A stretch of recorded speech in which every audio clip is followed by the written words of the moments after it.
everyone, today I've got your Ben-Hur 2016 movie review. This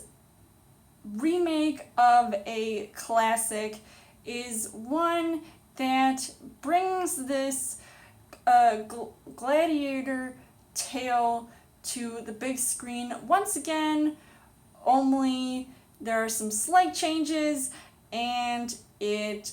clearly pissed off a lot of people. So as far as the story goes, this remake of a 1959 classic is one that I was really hesitant on seeing because I had heard a lot of bad things about it, and of course, because it had some bad word of mouth and a lot of my friends had seen it and clearly they hated it, I really was hesitant on seeing it because I actually, to be honest, did not see the original film. And I know a lot of people were telling me that I should see that because it is 10 times better, even though the downside was that it was 3 hours long. But who cares, right? I mean, as long as it's better than this stuff, then it really shouldn't matter. And of course, it probably had a much better cast back then, like Charlton Heston, only it didn't feel like in this movie there were anybody with acting chops that could surpass Charlton Heston. I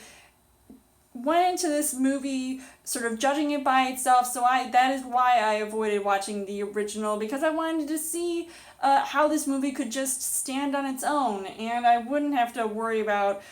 comparing it to other movies.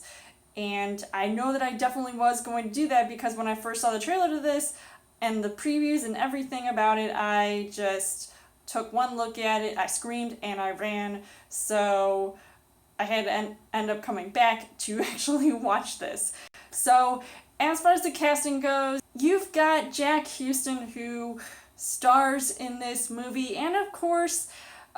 he definitely acts decent in this movie, and of course I say that word a lot because he didn't do a terrible job. I think it just had to do with what material he was working with, because I actually found his character to be much more believable, even though I feel like I've seen his type of character before, and of course a lot of movies were inspired by Ben-Hur, so I'm not surprised that there's definitely a lot of some unoriginal situations going on.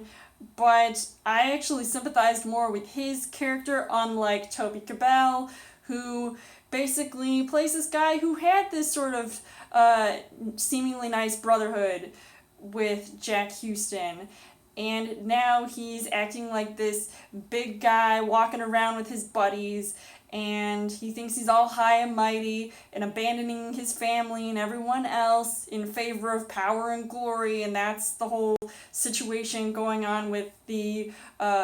chariot races that happen later on in the film. And I would say he had half wooden acting, and I've hated some of the movies that he's chosen in recent years, so I'm not surprised that he kind of failed in this movie. And I'm really shocked that Morgan Freeman is also in this, because I felt bad that he was in this movie because his role just felt really forced. I mean,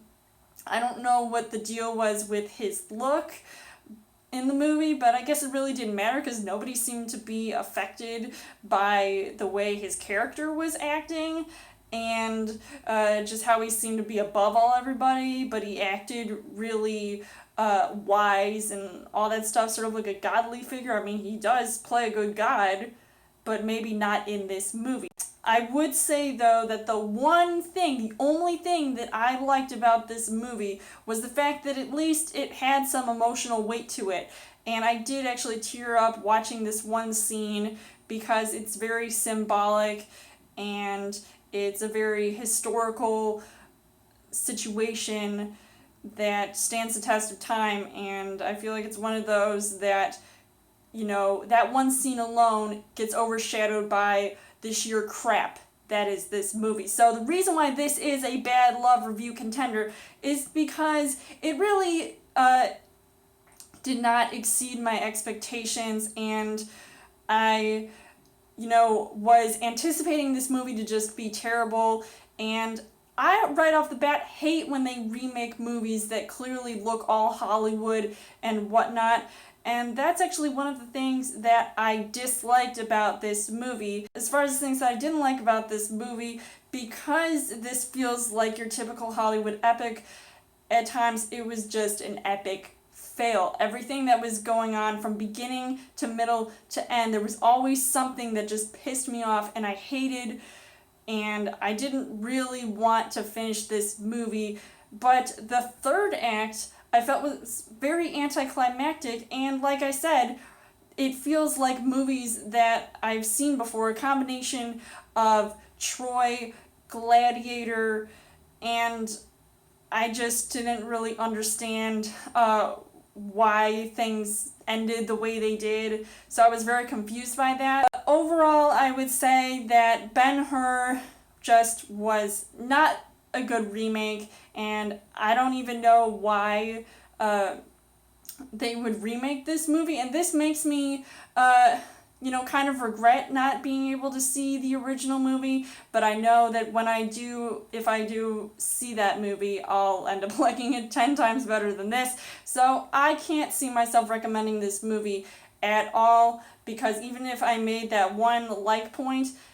it still doesn't give this movie justice. So I would give this 1.5 hearts on the heart rate scale. So let me know in the comments what you guys thought of Ben-Hur 2016, and how does this compare to the original? I think I know what you guys are going to say.